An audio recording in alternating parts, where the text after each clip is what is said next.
Okay, we're going to be finishing up the book of Acts today. Next week we'll start on a new series of lessons from the book of Exodus. Our text this morning is from Acts chapter 27, reading verses 31 through 44.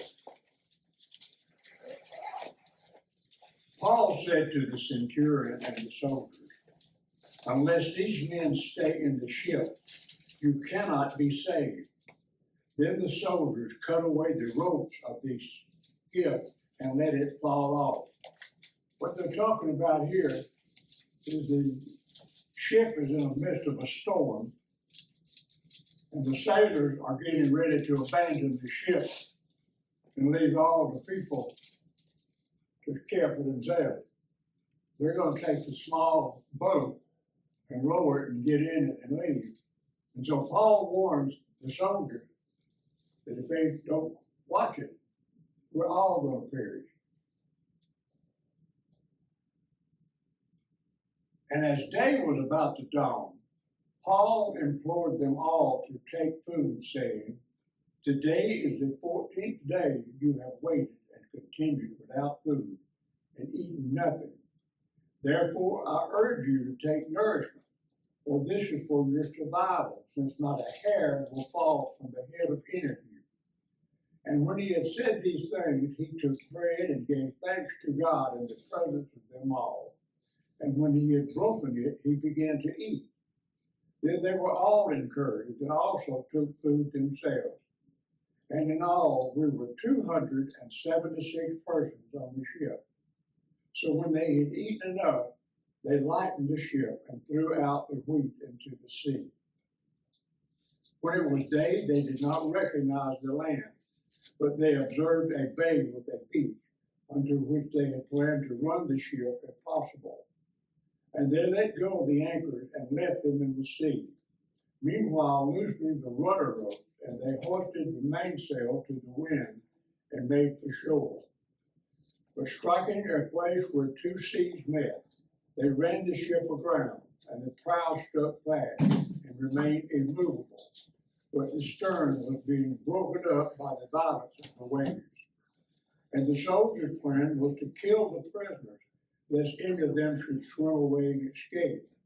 But the centurion, wanting to save Paul, kept them from their purpose, and commanded that those who could swim should jump overboard first and get to land, and the rest, some on boards and some on parts of the ship.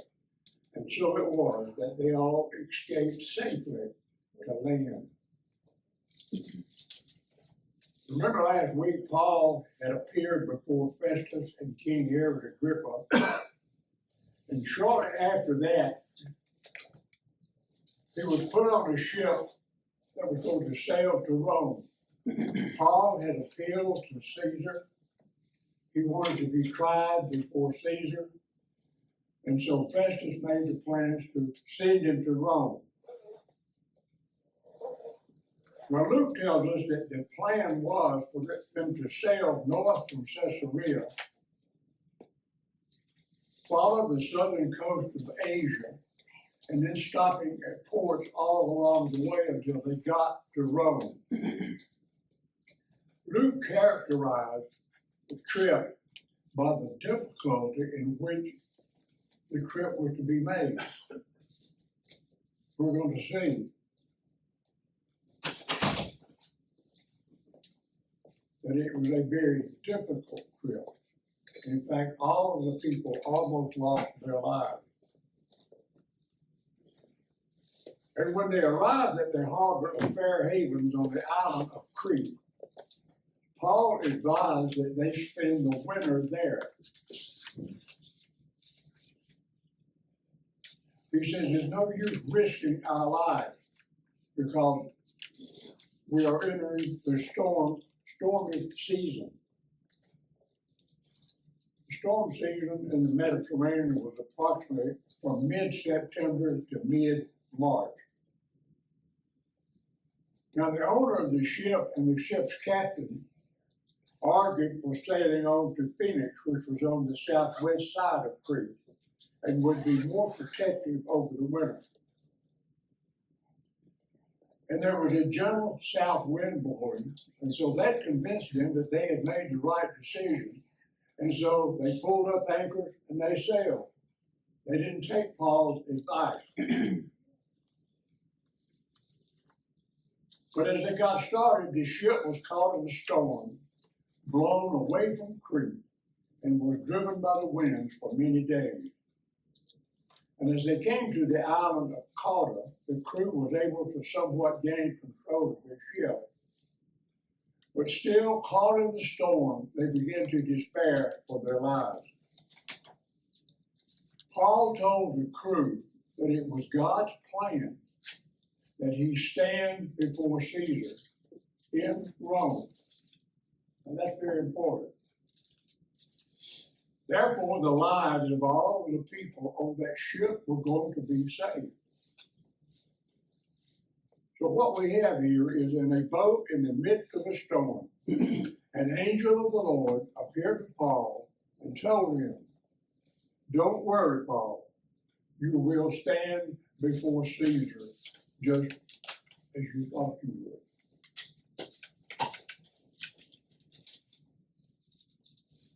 Acts 27 contains the account of a great storm on the Mediterranean Sea that overtook the ship that was bearing Paul to Rome. It was a literal storm, but it can also be a symbol of the storms that come into the lives of Christian people. You know, the idea of being overtaken by life storms has appealed to many poets over the years. Among them, many of our hymn writers. If you think of the hymns, you know it won't take long before you come up with some that use this image. For example, this hymn by a man named W.C. Martin. He says, "Though the angry surges roll on my tempest-driven soul, I am peaceful, for I know wildly though the winds may blow, I've an anchor safe and sure that can evermore endure." Or this one by Vernon Charlesworth. "The Lord's our rock, in him we hide, a shelter in the time of storm. Secure whatever ill betide, a shelter in the time of storm." You know, often when things are going well, we can persuade ourselves that we are exempt from storms or that they're not going to affect us. But they are not, and they will. And then the questions will be, are we anchored to the rock? Do we trust the one who is able to pull us through those tempestuous seas? This was Paul's experience on that particular ship as we look at the story. We need to see how he prevailed through this, and we can learn some lessons that will help us prevail in our storms of life. Now, this chapter is one of those rare glimpses into a part of ancient life that you just can't find anywhere else. It is amazingly accurate. James Smith was a Scotsman who lived in various parts of the Mediterranean world, and he investigated all of the weather patterns and geography.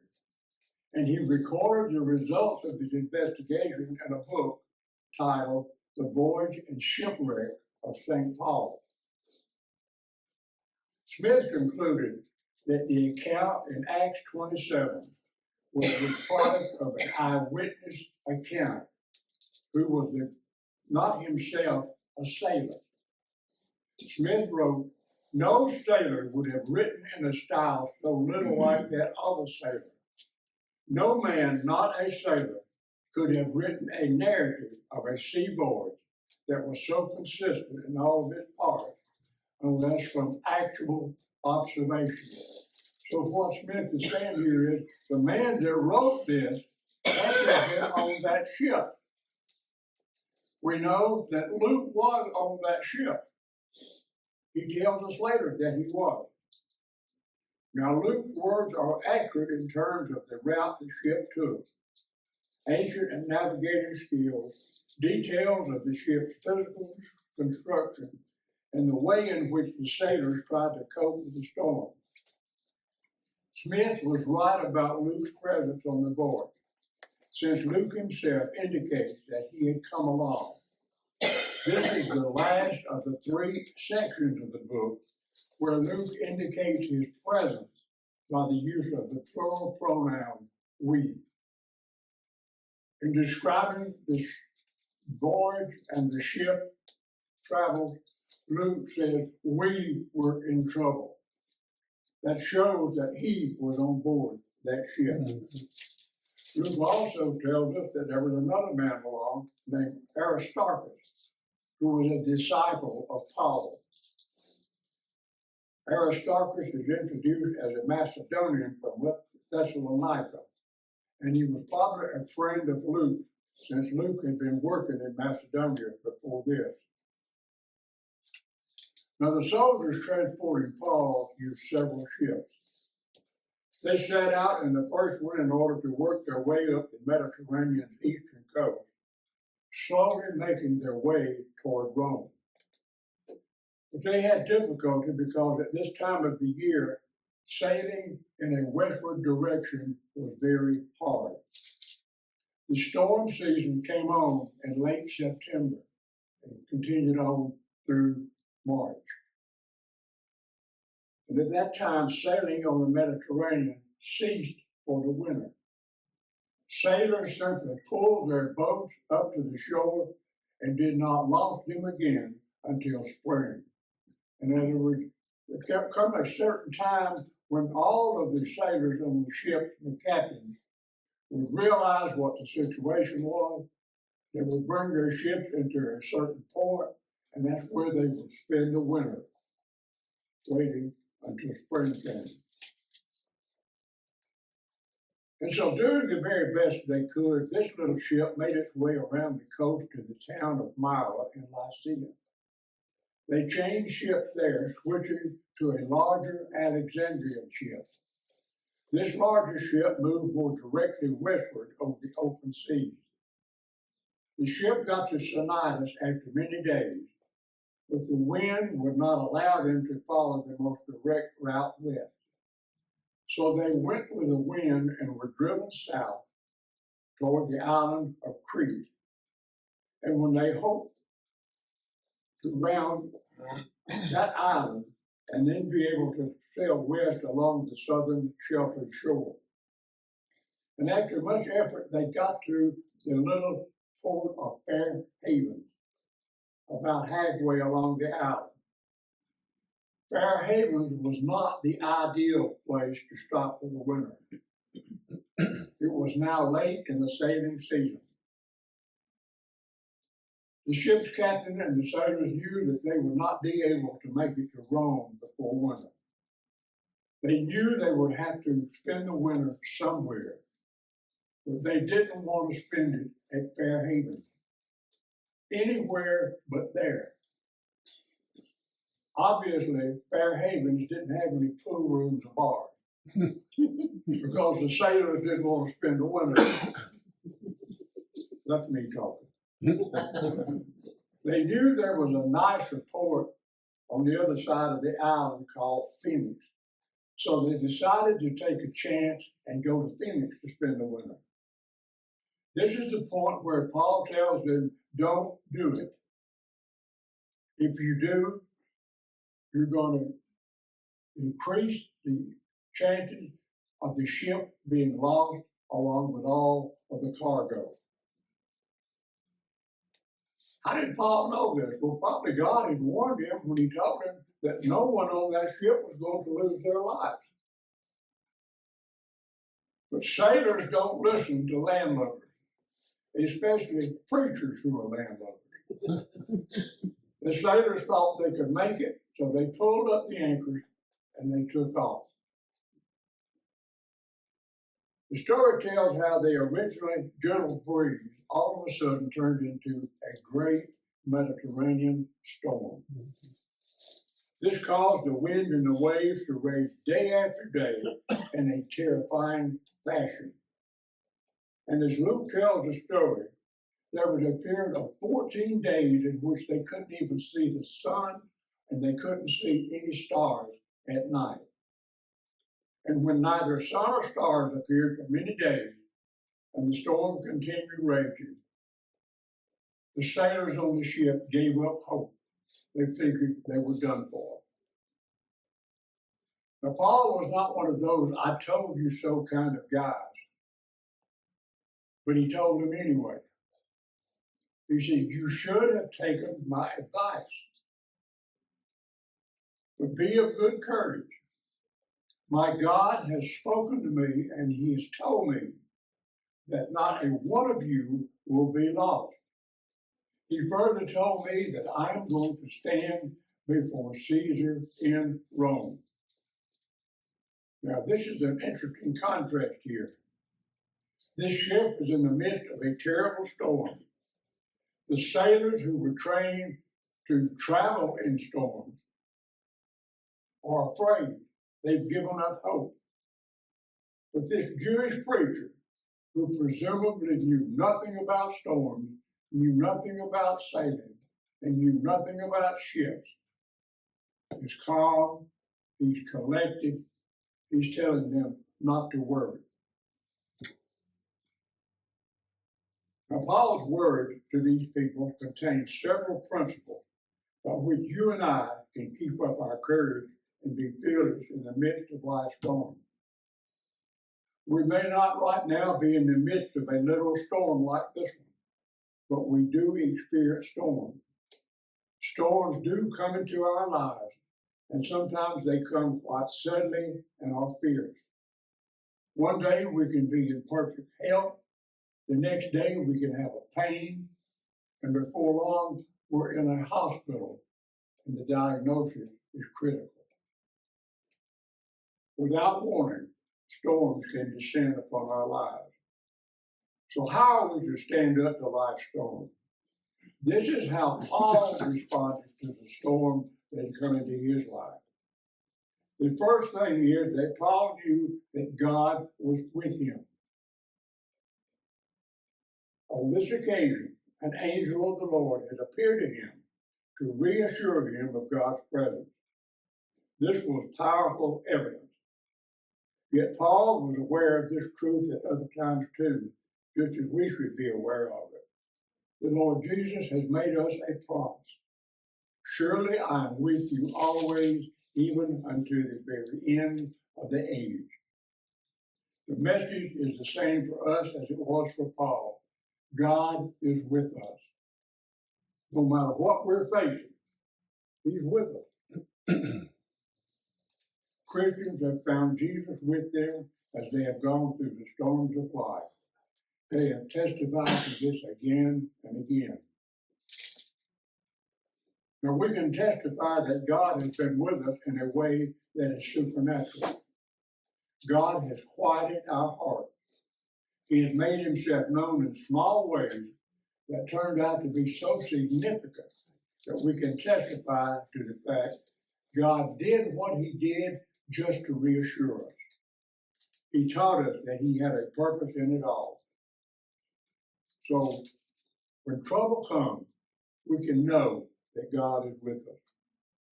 When storms come, and they will, that will make a great difference. And then the second principle that Paul had is that Paul knew that he belonged to God. When Paul mentioned God, he identified him as the God whose I am. That is, I am not my own. I have been bought with a price. I belong to him. In one of his published sermons, Donald Barnhouse dealt with this passage by exploring the ways in which we belong to God.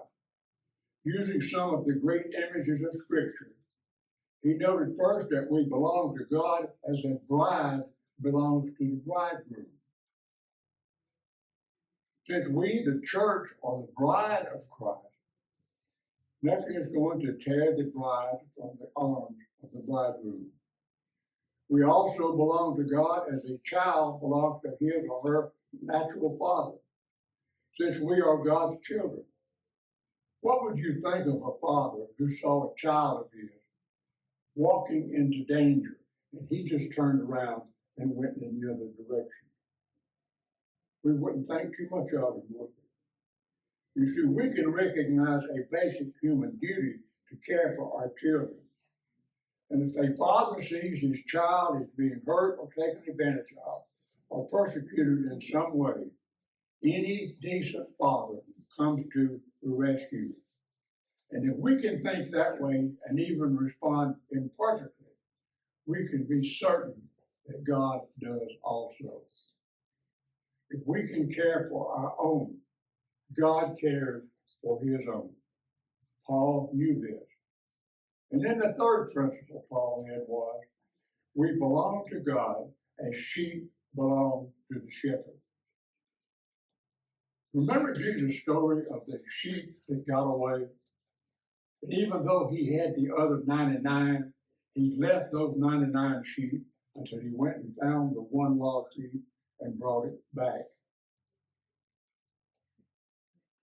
And then the fourth truth is that Paul knew he was in God's service. Paul was going about doing the Lord's business. He had been given a commission to preach the gospel, and that's what he was doing. Didn't matter whether he was on a ship, wherever he was telling people about his God. Now, verse 23 speaks of an angel of God, whose I am and whom I serve. But through the angel, God had told Paul what he was to do. He was to bear witness in Rome. But he had not got to Rome yet. And it does not take an Einstein to figure this out. If Paul has been told by his God that he's going to stand before Caesar in Rome, and yet he is still in the midst of a storm on a tempestuous sea, it doesn't take much to figure out. Paul is going to be delivered. He is not in Rome yet. He's in the middle of a storm that's battering the ship in which he was sailing, but it is not going to take his life. You see, 2 plus 2 does equal 4. Now, you and I do not have special revelation of the nature that Paul had. God has not revealed to us any special length of time in our service to him, but we can know that as long as God has work for us to do, he will preserve us to do it. If God calls you for any task, he will be with you until that task is completed. And if we have finished that work God has given us to do, why should we want to linger around any longer? You see, heaven is a great place to be. But until we get there, we need to be going about God's business. We need to continue on. And that's the way Paul felt. And the final and fifth principle comes just a bit later in Paul's speech when he said, I have faith in my God that what he said is the truth. We can believe it. Now here he is preaching to these sailors on board that ship. So it was not only a case of God's being with him or his belonging to God or having work for him to do. He also knew God as the God of all circumstance and was able to trust him in all of life's little details. But God has a plan. He has a plan for each one of us. And God is going to see that plan brought to completion. We may face storms, we may face doubt, we may face all kinds of fears, but God's plan for you is going to be completed. We can depend on that. We can trust him in all of life's little details. Now, does that mean if I lose my job, I can still trust God? Yes. Does that mean if I get cancer, I can still put all my hope and trust in him? Yes. Does that mean if we lose a loved one to death, can we still trust him through that? Yes. These things are not insurmountable to God. They are merely circumstances that He brings into our lives for His glory and for our good. We can know this for a fact. We can know that in all things God works together for good, all people who love Him and are called according to His purpose.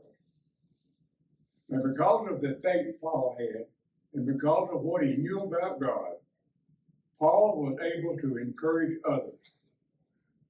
Let's compare Paul for just a moment with Jonah. Jonah too was caught on a ship in the midst of a storm. But where was Jonah during this storm? He was not on deck. He was not on deck helping people out. Jonah was down in the hold of the ship, sound asleep, just like so many Christians are today. But by contrast, Paul was not down in the hold of the ship sleeping. He was on deck encouraging the people. Paul told these sailors, he said, hey guys, for the last 14 days, you haven't eaten a bite. You haven't taken a sip of water.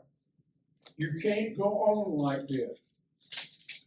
I have told you, not one of you is going to lose a single hair of his head. Believe that. I have faith in my God. Then Paul took some bread, he took some water, he broke the bread and he began to eat. You see, that was and is practical Christianity. Now, sometimes people say of Christians, these people are so heavenly minded, they're no earthly good. Well, that's backwards. It's those who are earthly minded that are really of earthly good, aren't we? People who are earthly minded are of no use whatever when the real storms come. You know, I don't think the world has any awareness of how much it owes the presence of Christians in its midst. Let's look at that ship. That ship had soldiers, sailors, prisoners, maybe it's just some regular passengers. And all of them were spared because of Paul and Silas and Aristarchus, 3 Christians. All of those people's lives were spared because of the Christians, those who believed and trusted in God on that ship. And yet when all this was over, all of those other people just went their own way, never thought of their deliverance again. They did not thank God. Now, God was willing to spare Sodom and Gomorrah if just 10 righteous people could have been found there. But none were found, and the cities perished. And what about America today? You know, I believe I can say with assurance that with all of the sin that we have in this country, with all of the evil that we partake in, with all of our materialism, our blasphemy, and determination to eliminate any vestige of God from national life, I believe God is sparing America today because of the Christians that are still living here. Amen. Mm-hmm. I believe that. Mm-hmm. And I believe God is not through with America today. I believe He has given us one more chance. What we do with that chance is left up to us. God's rain falls on the just and the unjust. If God gets ready to judge this nation, we are going to suffer just as much as those who caused that judgment to take place. What we do with the chance God has given us now is left up to us. Jesus, not long before his arrest and crucifixion, gave a sermon on the Mount of Olives. He spoke of wars and rumors of war. It was his way of saying, life is going to be full of trouble, but do not be alarmed.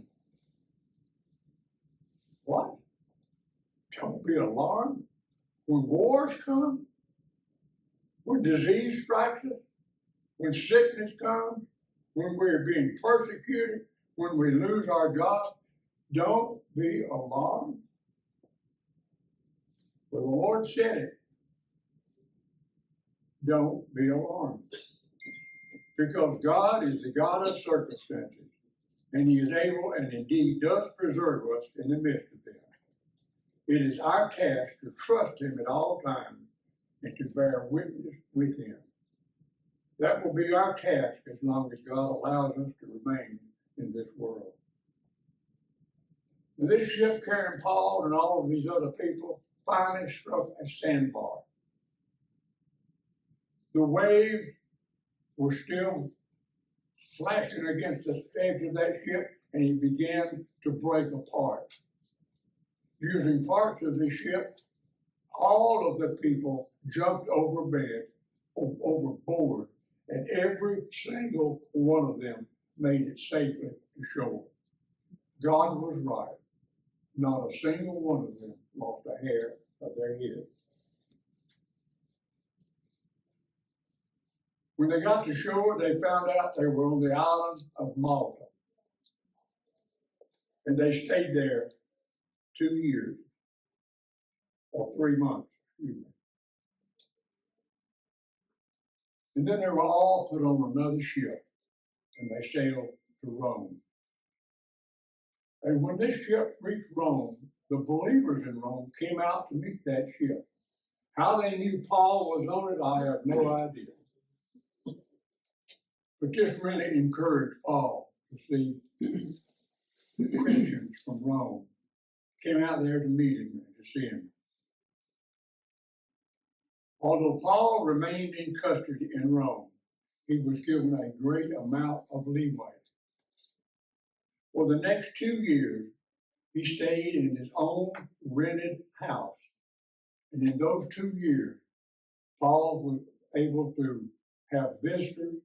He received many people, and he continued to preach the gospel. Now, Luke began the book of Acts with Jesus' command that his disciples be witnesses in Jerusalem, in all of Judea and Samaria, and to the ends of the earth. Paul was now in Rome, the center of the known world. And there he was serving as God's witness to the nations. And he did this with all boldness and without hindrance.